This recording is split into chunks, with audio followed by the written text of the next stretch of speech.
선지자 예레미야는요, 하나님을 향해서 다소 파격적이고 솔직한 고백을 쏟아내고 있습니다.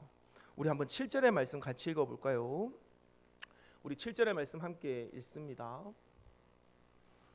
예레미야 20장 7절 말씀 함께 읽습니다. 시작. 여호와여, 주께서 나를 권유하심으로 내가 그 권유를 받았사오며 주께서 나보다 강하사 이기셨으므로 내가 조롱거리가 되니 사람마다 종일토록 나를 조롱하나이다. 아멘. 여러분, 여기서 이 권유하다라고 번역된 히브리어 원어는요, 파타라고 하는데, 히브리어 동사는 파타라고 하는데, 여러분들은 이 권유하다라는 말을 들을 때 어떤 생각이 드십니까? 아, 하나님이 권면하셨구나, 혹은 부드럽게 부탁하시는구나 라고 느껴질 수 있습니다. 하지만 이 히브리어 원어대로라면 여러분, 이 단어는 그렇게 부드러운 단어가 아닙니다. 상대방이 저항하기 어렵도록 집요하게 유인하고 설득하는 행위예요. 필요하다면, 심지어 필요하다면 속임수를 써서라도 상대방을 움직이게 만드는 강력한 행동을 뜻하는 것입니다. 그러니까 여러분, 주께서 나를 권유하셨다라고 하니까 여러분 뭔가 되게 신사적인 어떤 하나님의 모습인 것 같지만 그게 아닙니다. 하나님은 지금 예레미야를 붙들고 집요하게 설득하고 있는 것입니다. 때로는 속임수를 써가면서까지 지금 그 예레미야를 사명의 자리에 세우고 있는 것이에요. 그래서 여러분, 우리 세번역 성경은요, 이 구절을 직설적으로 이렇게 번역했습니다. 제가 준비했거든요. 우리 한번 같이 읽어볼까요? 네, 우리 같이 읽어볼까요? 시작. 주님께서 나를 속이셨으므로 내가 주님께 속았습니다. 다시 한번 읽어볼까요? 여러분, 오늘 이 7절 전반절을 세번역 성경은 이렇게 번역했습니다. 다시 읽어봅시다. 시작. 주님께서 나를 속이셨으므로 내가 주님께 속았습니다. 여러분, 하나님은 예레미야를 강권하셔서 선지자로 세우셨고, 더 나아가서 그가 꼼짝달싹 못하도록 완전히 이기셨어요. 여러분, 여기 이기다라고 하는 히브리어 동사 하자크는요, 압도적인 힘으로 상대방을 제압한다는 의미입니다. 즉 여러분, 이 말씀을 종합해 보면 무엇입니까? 예레미야는 하나님의 집요한 이끄심에 붙들려서 하나님이 속이시기까지 하시면서 여러분, 예레미야를 붙드신 다음에 자신의 의지와 상관없이 사명의 자리에 섰습니다. 그리고 하나님의 그 강력한 손에 붙들려서 도망치지도 못하고 그 고된 길을 계속 걸어갈 수밖에 없었던 것입니다. 여러분, 어떻게 생각하십니까? 하나님이 속이십니다. 하나님이 우리를 속이신대요. 이게 어떻게 은혜가 될 수 있습니까? 사명자에 대한, 사명에 대한, 우리가 맡은 바의 그 소명에 대한 막연한 환상이나 기쁘고 예수를 믿으면 기쁘고 평탄한 복을 기대했던 사람들에게 하나님은 나를 속이셨다라고 하는 이 고백은요, 가히 충격적입니다. 하지만 예레미야의 이 과격한 표현 속에는 역설적으로 하나님을 향한 깊은 신뢰가 담겨져 있습니다. 한 다큐멘터리를 본 적이 있어요. 전 다큐멘터리 좋아하거든요. 여러분, 한 다큐멘터리에서 평생을 함께한 노부부의 이야기를 본 적이 있습니다. 이 할머니가 16살에 속아서 시집을 왔어요. 할머니는 평생 고된 시집살이와 그리고 가난과 그리고 자녀를 먼저 앞세운 형언할 수 없는 슬픔을 겪을 때마다 날 속인 저 영감탱이 때문에 이 고생을 한다고 원망 섞인 넋두리를 했습니다. 그 다큐멘터리에서요, 할머니가 나는 속아서 왔어, 그리고는 자신의 그 쭉 어려운 얘기들을 하면서 그 말끝마다 저 영감탱이가 날 속여가지고 내가 이 고생하는 거야, 이렇게 얘기를 했어요. 그런데 여러분, 거기서 끝나면 은혜가 안 될 것 같은데 마지막마다 그 마지막에 할머니는 이렇게 덧붙이셨습니다. 그래도 저 영감탱이가 내 곁에 있으니 내가 지금까지 살 수 있었어. 할머니가 할아버지에게 날 속인 나쁜 사람이라면서도 그 모든 아픔을 그 할아버지가 계신 곳에서 털어놓을 수 있었던 진짜 이유는 속았을지라도 70년의 세월 동안 한결같이 곁을 내어주고 지켜준 남편에 대한 깊은 신뢰가 있었기 때문입니다. 제가 그 다큐멘터리를 보면서 저도 모르게 이렇게 메모를 했더라고요. 이렇게 적었습니다. 역설적인 관계예요. 역설적인 관계. 그런데 여러분, 우리의 신앙과 우리의 삶도 하나님과 그런 역설적인 관계에 놓여 있습니다. 우리가 믿고 싶어서 믿은 겁니까? 여러분, 우리가 믿고 싶어서 믿은 건가요? 우리의 의지 이전에 하나님이 우리를 집요하게 복음으로 설득하신 결과인 줄로 믿습니다. 신앙을 포기하고 싶었던 순간들이 있지 않습니까? 여러분, 교회 안에서, 교회도 사람 사는 곳이다 보니 여러 가지 모양으로 낙심하고 낭망하여 교회를 떠나고 싶을 때가 있습니다. 여러분, 신앙을 아예 포기하고 내려놓고 싶을 때가 있습니다. 그렇지만 우리가 결국 다시금 말씀 앞으로 돌아오고 강단 앞으로 돌아오게 된 건 역시 하나님이 강한 팔로 우리를 붙들어 복음 앞에 묶어 두셨기 때문입니다. 사랑하는 우리 대화교회 교회 여러분, 여러분들이 이 자리에 앉아 계신 결과는 하나님의 이기신 결과인 줄로 믿으시기를 주의 이름으로 간절히 축원합니다. 여러분, 이처럼 갈등과 부침을 겪으면서 주님을 알아가는 신앙이야말로 진짜 건강한 신앙이라는 사실을 기억하시기를 주의 이름으로 간절히 당부합니다. 여러분, 온실 속의 화초처럼 저는 여러분들이 커 나가지 않기를 원합니다. 여러분, 복음을 받아들이면서 내 삶에서 갈등도 겪어보고, 여러분, 같은 동력자들끼리, 같은 교인들끼리 서로 분쟁도 해보고 때로는 마음도 상해보면서, 그럼에도 불구하고 하나님이 나를 붙들고 계시는구나, 그럼에도 하나님이 나를 이기셨구나라고 하는 그 은혜를 경험하여서 우리의 신앙이 성장하고 성숙하고 우리 대화교회가 더 단단한 주의 공동체가 되기를 주의 이름으로 간절히 축원합니다. 그렇게 여러분, 하나님의 꾀임에 넘어가는 것이 은혜입니다. 여러분, 세상 사기꾼한테 속지 마시고 하나님이 속이실 때 속아 넘어가는 은혜가 있게 되기를 주의 이름으로 간절히 축원합니다. 여러분, 하나님이 이기시는 것, 우리가 하나님께 지는 것이 복입니다.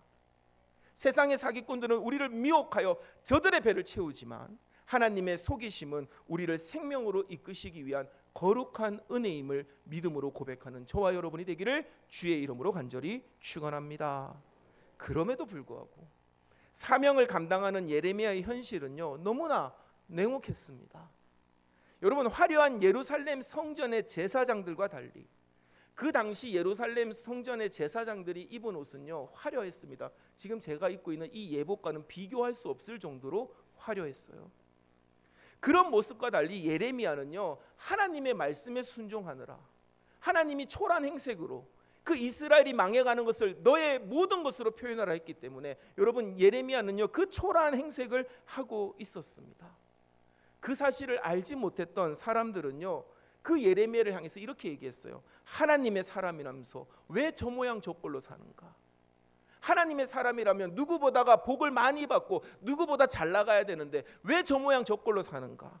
저 사람은 하나님의 사람이 아니라 되려 불안감을 조성하는 사기꾼이다라고 비방하고 고소하기까지 했어요. 여러분, 예레미야 입장에서 한번 생각해 봅시다. 자기가 사명자 되고 싶어서 된 겁니까? 아닙니다. 하나님이 억지로 불러서 속여가면서까지 나를 붙드셔서 사명자를 세워뒀는데 여러분, 돌아오는 건 뭡니까? 비방과 조롱과 고소라니까요. 예레미야의 마음이 얼마나 낙심되고 갈등되었을까요? 여러분, 우리는 이 말씀을 들으면서 궁금증이 생겨야 됩니다. 왜 하나님은 예레미야와 또 우리에게 그 세상의 복을 보란 듯이 쏟아 부어주지 아니하셨을까요? 진짜 우리가 잘 나가면, 우리가 예수 믿고 복 받았다는 것을 여러분 세상 사람들에게 보여주고 좋은 집 사고 좋은 차 타고 좋은 옷 입고 다니면 그냥 사람들이 저절로 올 것 같은데, 왜 하나님은 우리에게 그런 방식으로 우리를 사명자로 세워주지 않고 왜 하나님은 우리를 어려운 가운데 밀어 넣으시는 것일까요? 여러분, 그것은 우리가 받아 누려야 할 하늘의 신령한 복이 세상의 하찮은 것들과 비교할 수 없이 크고 깊기 때문입니다. 당장의 이익에 눈이 멀면 우리가 정말로 가야 할 그 하나님이 예비하신 깊고 넓고도 대단한 은혜의 종착역에 도달하지 못하는 것이에요. 여러분, 달리기 해보셨습니까? 달리기를 할 때 가장 중요한 것은 무게를 줄이는 것입니다. 요즘은 핸드폰도 들고 다니기 싫어가지고 다들 이 스마트워치 하나씩 차고 달리잖아요. 그렇게 무게를 줄이는 것이 중요합니다. 짐이 무거우면, 몸무게가 많이 나가면 여러분 달리기의 효율이 떨어지고 달리는 것 자체가 고통스럽습니다. 그런데 여러분 신앙도 마찬가지입니다. 주님께서 우리에게 기도를 가르쳐 주실 때 이렇게 말씀하셨습니다. 오늘 우리에게 일용할 양식을 주시옵고. 여러분 그리스도인에게 필요한 은혜는요, 오늘 하루 세상을 거슬러 하나님의 뜻을 이룰 만큼의 양식이면 충분하다라는 것입니다. 그 이상을 과도하게 탐닉하고 그것을 소유하려고 할 때 우리의 영혼과 몸은 무거워지고 거룩한 삶의 동력은 떨어지게 된다는 사실을 기억하시기를 주의 이름으로 간절히 축원합니다. 마귀는 그 사실을 너무나 잘 알았기 때문에 당장의 평안과 삶의 만족에만 집중하도록 우리를 유혹합니다. 여러분 마귀는요, 우리를 그 사실을 너무나 잘 알기 때문에 우리의 거룩한 삶의 효율성을 떨어뜨리는 일에 집중한다니까요. 우리에게 좋은 것을 막 부어줍니다. 그리고 그것이 복이고 그것이 은혜라고 속삭입니다. 심지어는 그것을 교회 가서 자랑하라고까지 부추깁니다. 나아가 하나님의 뜻대로 정결하고 소박하게 살아가려는 자들을 향해서 미련하다, 무능하다, 복과 은혜를 못 받은 자라고 조롱하고 비방하게 합니다. 여러분 예레미야가 받았던 그 모욕처럼 말입니다. 그러나 여러분 마지막 날 하나님의 심판대 앞에서 정말로 치욕을 당할 자가 누구이겠습니까? 정말로 치욕을 당할 자가 누구이겠어요? 제가 군에서 장교 훈련을 받을 때 맨 마지막 훈련이 유격 훈련이었습니다. 다른 거는 조금 못해도 여러분 그 훈육관들이 다 봐줬어요.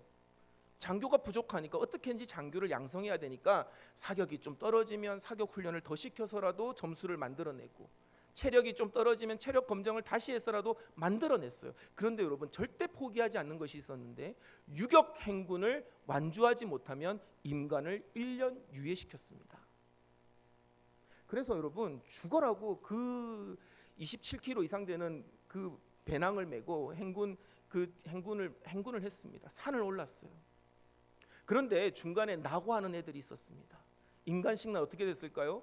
여러분 그 행군을 완주한 자들은요, 그 태양광보다 더 빛나는 여러분 소위의 그 별똥구리를 딱 달고 인간을 했지만, 그 완주를 하지 못한 자들은 그냥 그 회중석에서 그 인간식을 참여할 수밖에 없었어요.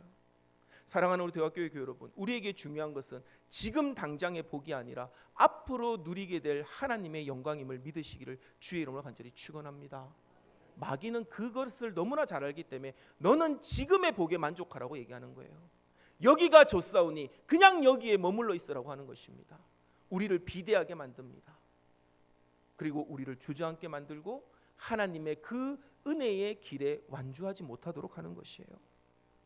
그러므로 사랑하는 우리 대학교의 교회 여러분, 거룩한 구원의 계획을 외면한 채 썩어져갈 세상의 물질에 영혼을 팔아버리는 자들이 되지 않기를 주의 이름으로 간절히 당부합니다.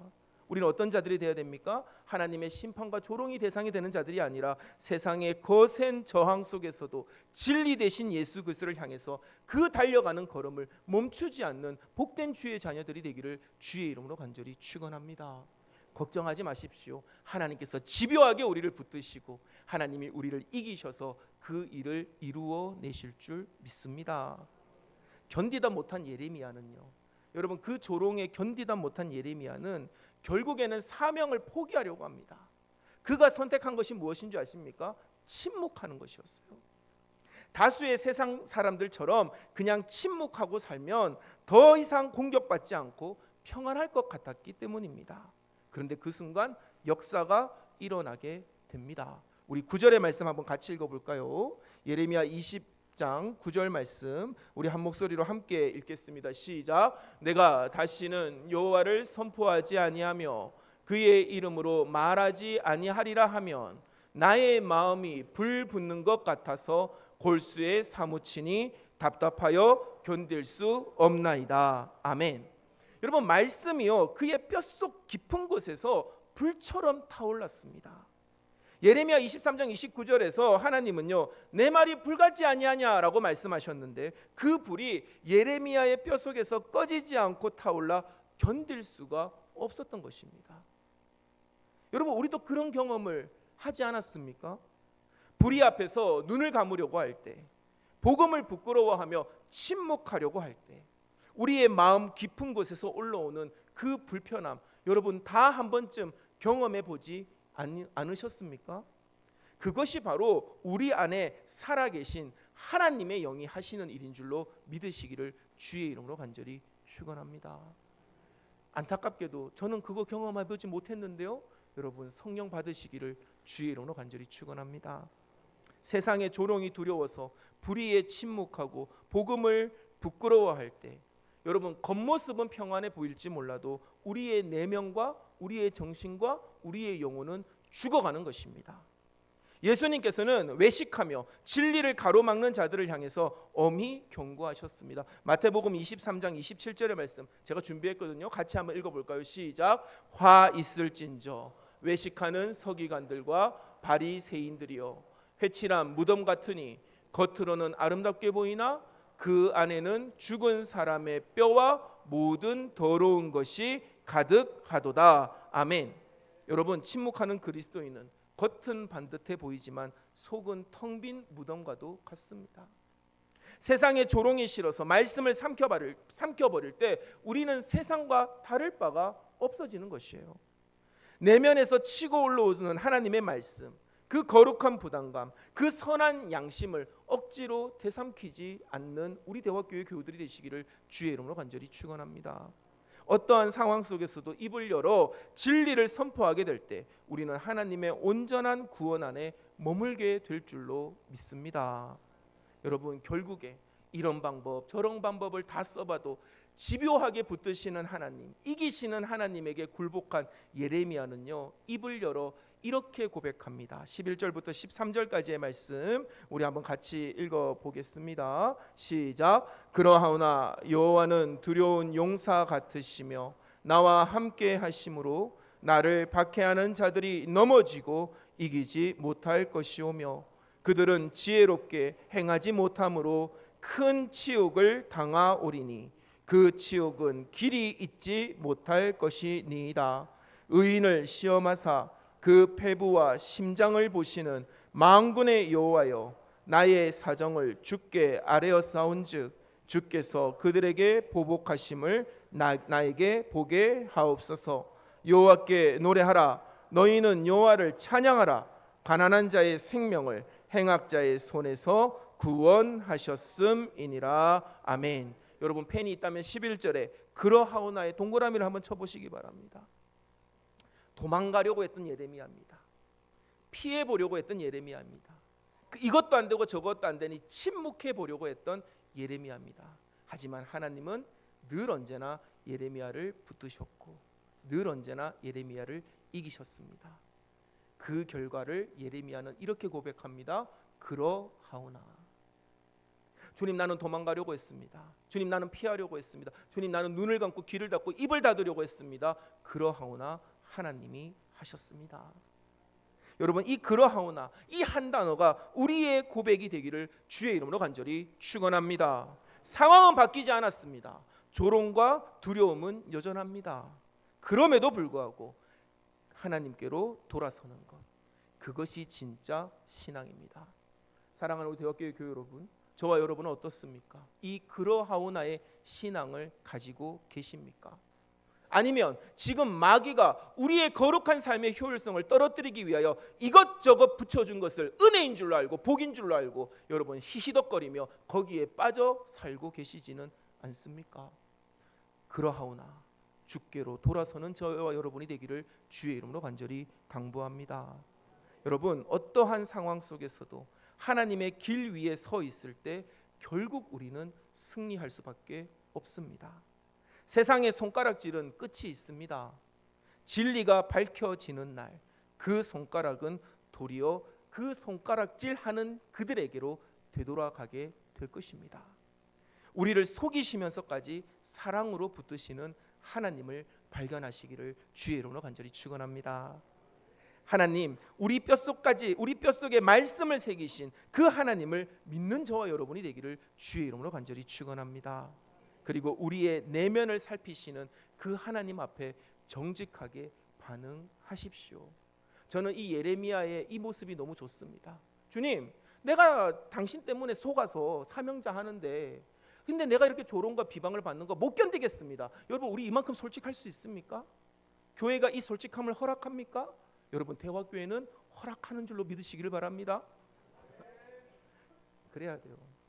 무조건 내 말 들어. 무조건 너는 신앙이 약하니까 신앙이 강한 자의 말을 들어. 여러분, 그거는요 교회가 아닙니다. 군대지. 여러분, 우리는 어떤 곳이 돼야 됩니까? 말씀 앞에서 치열하게 갈등하고 삶과 비교하며 내 자신을 살피며, 여러분 정말로 그 좁혀지지 않는 그 간극을 성령의 은혜로 채워주시기를 간구하는 기도의 공동체가 되어야 될 줄로 믿습니다. 여러분, 그래서 예레미야처럼 하나님의 말씀을 담대히 선포하고 그 끝내 이겨서 그분의 구원을 찬양하는 저와 여러분, 우리 모두가 되기를 우리 주 예수 그리스도 이름으로 간절히 축원합니다. 아멘.